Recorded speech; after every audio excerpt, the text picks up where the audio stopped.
Hi friends, നമ്മളിന്ന് കാണാൻ പോകുന്നത് നമ്മുടെ വീടുകളിലെ സ്പ്ലിറ്റ് എ സിയുടെ എയർ ഫിൽട്ടർ എങ്ങനെ നമുക്ക് ക്ലീൻ ചെയ്തെടുക്കാം എന്നാണ്. ഇതിൻ്റെ എയർ ഫിൽട്ടർ വരുന്നത് ഭാഗങ്ങൾ എയർ വലിക്കുന്ന ഭാഗങ്ങളും ഇതിൻ്റെ മുകൾ ഭാഗത്താണ്. ഇതുപോലെ എയർ ഹോളിലൂടെയാണ് എയർ എടുക്കുന്നത്. ഈ എയർ ഫിൽട്ടർ അഴിച്ചെടുക്കുന്നത് ഇതിൻ്റെ ഫ്രണ്ടിലെ ഡോറാണ്. ഈ ഡോറ് രണ്ട് സൈഡിൽ ലോക്കായിട്ട് വെച്ചിരിക്കുകയാണ്. ഇതുപോലെ ഓരോ സൈഡിൽ നിന്നും ചെറുതായിട്ട് ഒന്ന് വലിച്ചു കൊടുത്തു കഴിഞ്ഞാൽ ആ ലോക്ക് വിടുകയും കാറുകളുടെ ബോണറ്റ് ഉയർത്തുന്ന മാതിരി നമുക്കിത് ഉയർത്തി എടുക്കാൻ സാധിക്കും. ഇതുപോലെ ഉയർത്തിയെടുക്കുകയും ചെയ്യാം.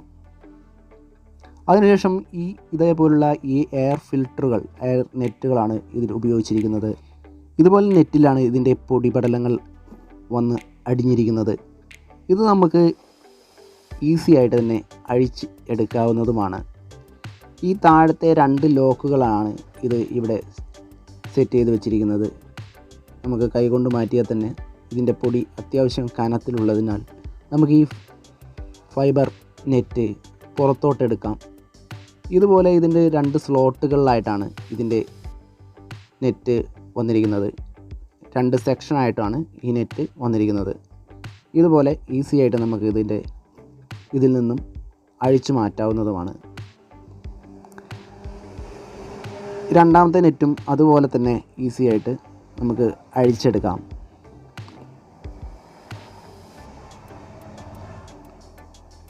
വളരെ ഈസി ആയിട്ട് തന്നെ നമുക്ക് ഇതിൻ്റെ ഉള്ളിൽ നിന്ന് അഴിച്ചെടുത്തതിന് ശേഷം ഈ നെറ്റുകൾ നമുക്ക് ക്ലീൻ ചെയ്തെടുക്കാവുന്നതാണ്.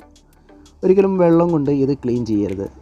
ഒരു ബ്രഷ് ഉപയോഗിച്ച് നമുക്ക് ഈസി ആയിട്ട് തന്നെ നമുക്കിതുപോലെ ക്ലീൻ ചെയ്തെടുക്കാവുന്നതാണ്. വെള്ളം തട്ടിക്കഴിഞ്ഞാൽ ഈ പൊടികളെല്ലാം ഇതിൽ തന്നെ ഒട്ടിയിരിക്കുന്നതാണ് നമുക്ക് കാണുന്നതാണ്.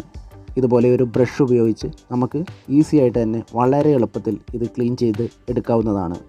ഇതുപോലെ എയർ ഫിൽട്ടർ ഒരു 6 മാസം കൂടുമ്പോഴെങ്കിലും എടുത്ത് ക്ലീൻ ചെയ്യുന്നത് നന്നായിരിക്കും. നമുക്ക് എ സിയുടെ തണുപ്പ് കുറവ് അനുഭവപ്പെടുന്നുണ്ടെങ്കിൽ ആദ്യം ഈ എയർ ഫിൽട്ടർ ഒന്ന് ക്ലീൻ ചെയ്യാൻ ശ്രമിക്കുക. ഇതുപോലെ ക്ലീൻ ചെയ്യുകയാണെങ്കിൽ വളരെ നല്ല രീതിയിൽ തന്നെ നമുക്ക് കൂളിംഗ് അനുഭവപ്പെടുന്നതായിരിക്കും. ഇതുപോലെ നമ്മുടെ വീടുകളുടെ എല്ലാ എ സികളുടെയും എയർ ഫിൽട്ടറുകൾ നമുക്ക് തന്നെ ഈസി ആയിട്ട് ക്ലീൻ ചെയ്തെടുക്കാവുന്നതാണ്. ഈ ക്ലീൻ ചെയ്ത നെറ്റ് ഇനി ഇതുപോലെ തന്നെ നമുക്ക് തിരിച്ച് അതിലേക്ക് ഫിറ്റ് ചെയ്യാവുന്നതുമാണ്. ഈ നെറ്റുകൾ ഇനി അതേ സ്ലോട്ടുകളിൽ തന്നെ നമുക്ക് ഇതുപോലെ തന്നെ തിരിച്ച് എളുപ്പത്തിൽ വയ്ക്കാവുന്നതാണ്. താഴെ മാത്രമാണ് ലോക്ക് ഉണ്ടായിരിക്കുന്നത്. മുകളിലെ ഭാഗം നമ്മൾ അതിലേക്ക് തന്നെ തള്ളി വയ്ക്കുകയാണ് ചെയ്യാറുള്ളത്. ഇതുപോലെ തന്നെ രണ്ട് സൈഡുകളിലെയും ഈ എയർ നെറ്റുകൾ ഇതിലേക്ക് ഈസി ആയിട്ട് നമുക്ക് തന്നെ ഫിറ്റ് ചെയ്യാവുന്നതുമാണ്.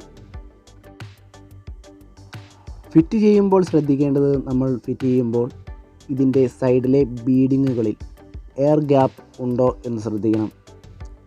സൈഡുകളെല്ലാം നല്ല പ്രസ് ചെയ്ത് വയ്ക്കുകയും ചെയ്യണം. ഇല്ല എങ്കിൽ ആ ഒരു ഭാഗത്തിലൂടെ എയറിലുണ്ടാകുന്ന പൊടിപടലങ്ങൾ ഉള്ളിലേക്ക് വലിക്കാൻ ചാൻസ് ഉണ്ട്. എന്നാൽ ഇതിൻ്റെ അകത്ത് ഇതുപോലെ പൊടികൾ ആയിക്കഴിഞ്ഞാൽ നമുക്കിതുപോലെ എളുപ്പത്തിൽ ക്ലീൻ ചെയ്യാൻ കഴിയില്ല. എല്ലാം ഓക്കെ ആണെങ്കിൽ ഇതുപോലെ തന്നെ നമ്മൾ പ്രസ് ചെയ്യുക. ഇതിൻ്റെ ഫ്രണ്ട് ലോക്കാവുകയും ചെയ്യും. ഇതുപോലെയാണ് നമ്മൾ എയർ ഫിൽട്ടർ ക്ലീൻ ചെയ്തെടുക്കുന്നത്. വീഡിയോ ഇഷ്ടപ്പെട്ടാൽ സബ്സ്ക്രൈബ് ചെയ്യുക, ലൈക്ക് ചെയ്യുക, ഷെയർ ചെയ്യുക. ഇനി ഓൺ ചെയ്യുമ്പോൾ വളരെ കൂളിംഗ് ആയിരിക്കും എയർ. അതിനാൽ നമ്മുടെ റൂം വളരെ പെട്ടെന്ന് തന്നെ കൂളാവുകയും ചെയ്യും.